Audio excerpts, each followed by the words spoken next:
Hi, have you ever wondered if there's a really simple and intelligent way to go about choosing stocks to invest in? My name is Jeffrey Luke.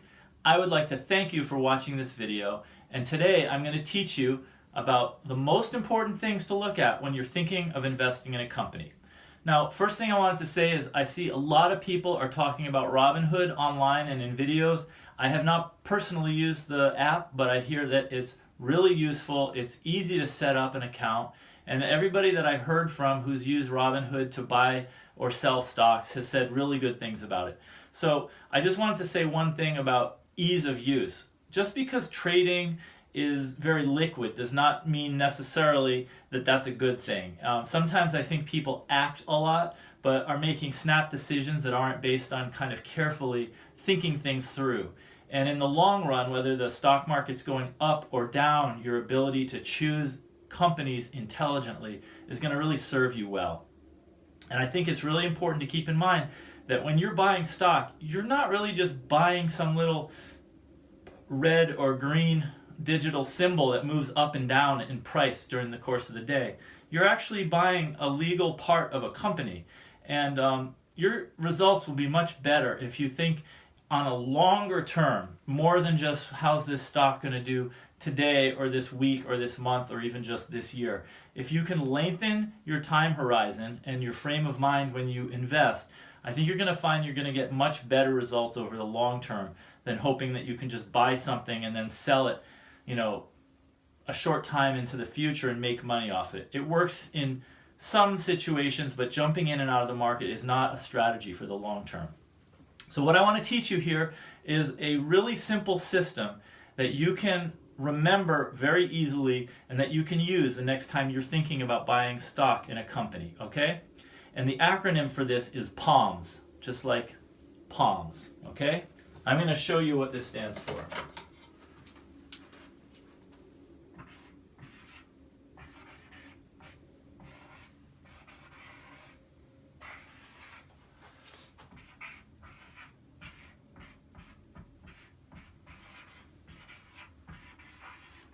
Profitable.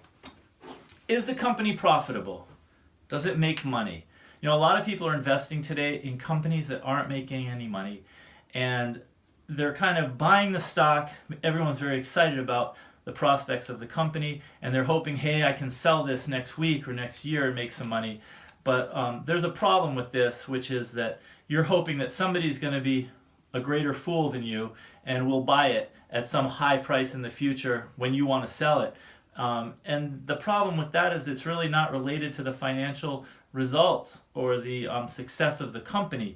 It's based on speculating or gambling on what's going to happen with the price of the stock. So when you think about buying something that's profitable, think of companies that have been around for not just a few years, but maybe 10 years, 20 years, or even more, okay? McDonald's, Starbucks, Microsoft, Coke. These are companies that have been around, that have been making money for a long time, and that will likely be around in another 5 or 10 years or many, many more. So I'll just list a few companies here. Home Depot, 20th Century Fox, Nike, The Gap, Walmart, Disney. So when you're thinking, this is the first filter, is profitable companies. I don't think it makes sense to spend time thinking about investing in a company like Snapchat or in Tesla or even in Twitter, because these things change. They have not been around for a long time and they're not making money. The company could be great. The company could be exciting. It doesn't mean that as an investment, the stock is going to be a wise thing for you to invest in. So that's the profitable one. That's the first filter. The next one is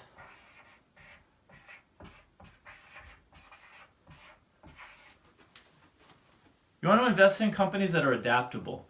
By adaptable, I mean they can change with the time. I mean, the pace of technological innovation is amazing right now. It's so fast. So you want companies, for example, a company like Amazon, which not only sells things like clothes or cameras or electronics or whatever, home furnishings online like retail, but they also have a part of their business that's all web services, Amazon Web Services.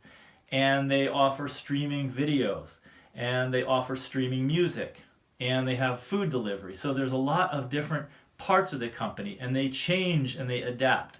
Another company, Starbucks, not only do they sell coffee, they've started selling food in their stores, and then they also came out with this really useful app for mobile ordering so that people can order stuff when they're not at Starbucks and then drop by and pick it up. So companies that are able to adapt quickly will do much better, in my view, over the long run than companies that are kind of fixed or stuck in one way of doing business. I'll just, as an example, Sears. I mean, that company's been around forever, but they haven't been changing with the times, and that's really hurt them. And there are other companies that seem like good companies, solid companies, but they don't adapt. And I think that you should be looking for ones that can adapt and change with the times.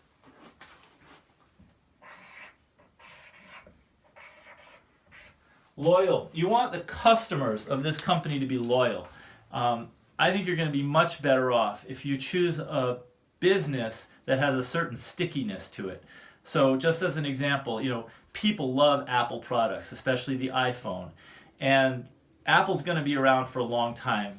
People, even though the exact specs for the next iPhone are unsure, a lot of people know that they are going to buy their next phone. It's going to be an iPhone. It's going to be hard to discourage them from using it or convince them to buy some other phone. And then there are a lot of other things like the App Store and the integration of all of their different products, their MacBooks.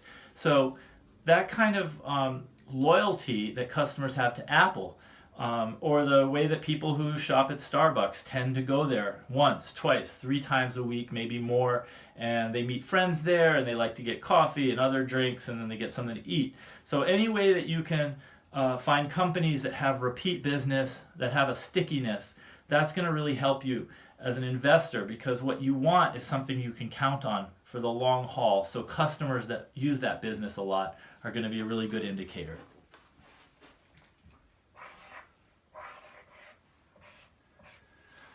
A moat. So a moat is, around castles. They have that big round waterway, and they, it's icy and cold, and they put crocodiles in it, and it keeps invaders from, storming the castle. And what you want when you invest in a company is a business that is really hard for another competitor to duplicate or to compete with you and drive you out of business. So you want to have some barrier to entry, something that makes it really hard for someone else to come and take your customers away. So a few examples of that. If you, I just mentioned Apple, with the iPhone. That's an example where other companies could potentially make another phone or make something that was a little bit better and outcompete you. Not sure, so like when you use this filter, whether Apple has that moat around it, but companies that do, Coca-Cola, if I gave you $1 billion and said, come up with the idea for a Coke soda or whatever, a cola, that would outcompete Coke, I don't think you could do it. Same with like a Snickers bar. That just is such an iconic candy bar that the company that produces Snickers, or Wrigley's gum, I mean, they're just going to be around, and it's going to be really hard to come out with a brand that's going to be able to outcompete them. Microsoft is another company. They do the operating systems for all these Windows computers. And if you were to try to build a business that would drive Microsoft out, good luck. They've been doing it too long. They're too good at it. They have too much money. So they've built a moat around their business, just like Disney has. Disney owns a lot of television networks. They own ABC.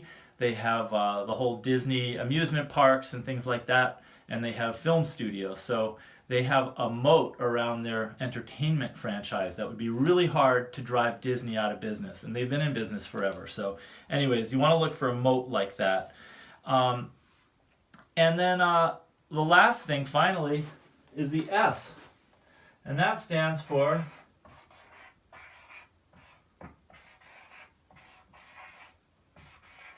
sensible price. When you buy stock in something, what may be a great purchase at one price is a really disastrous purchase at another price. Something could make sense. Just think about this. Say you were buying a pair of blue jeans, all right, for 30 or 40 or 50 or 60 bucks. Depending on the quality and the style and all that, you're probably paying a fair amount for a pair of jeans. but how about at 200 bucks or 300 bucks? I mean, I'm sure that I know there are blue jeans that cost that much, but my point is, you can pay way too much for jeans. Let's say $500. That's a crazy price, right? Well, in the pricing of stocks, some stocks are priced that crazy, where the actual true value, the intrinsic value of the stock, is much less than the price it's selling for. So in your research, in your reading, in your learning, what you want to do is try to find out if the company that you're interested in investing in has a price that makes sense. So this has been a pretty straightforward and simple presentation. I just want to give you 5 things to think about. Profitable, adaptable, loyal, moat, and sensible price. So whenever you're looking at a company, just if you forget it, look at the palm of your hand, remember those 5 things, and run through those filters. They'll prevent you from making a lot of silly mistakes or bad mistakes that can cost you a lot of money, and hopefully this will set you onto a path of being a much more intelligent investor and making great choices for yourself. My name is Jeff Luke. Thank you so much for watching this video. I wish you all the best. Check back. If you like this video, please give it a thumbs up. You might want to subscribe to these videos. I'm going to be making many more videos in the upcoming weeks. And thank you again so much for watching. I'll see you next time.